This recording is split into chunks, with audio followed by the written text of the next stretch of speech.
This is the Quntis Power Delivery Fast Charger and cable for iPhone, iPad and iPod. Let's go ahead and check out what comes in the box and packaging, and I'll tell you a bit more about it.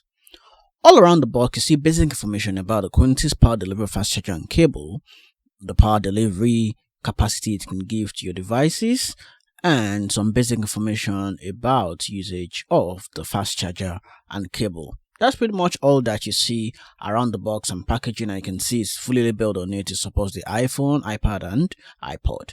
And you can see the maximum power output, which is 20 watts. So let's go ahead and actually open up that box with my crude unboxing knife. And then we open up the box and we see the direct content inside the box. Not much force around it.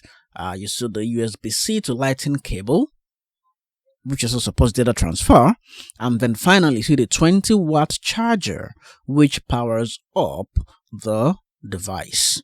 And that's pretty much all that comes on the box, and it's a very long cable, as you can see. Pretty long cable. And once you're ready to get started, you just plug that USB-C end into the power delivery charger, and then the Lightning end goes into your iPhone, iPads or iPods or whatever you have to charge, which is an Apple device. I enjoy using it every day to charge my wife's iPhone 13. I'll drop the link to purchase the Quntis Power Delivery Charger and cable in the video description and also as a pinned comment. Until I come your way again with another unboxing video, stay safe and goodbye.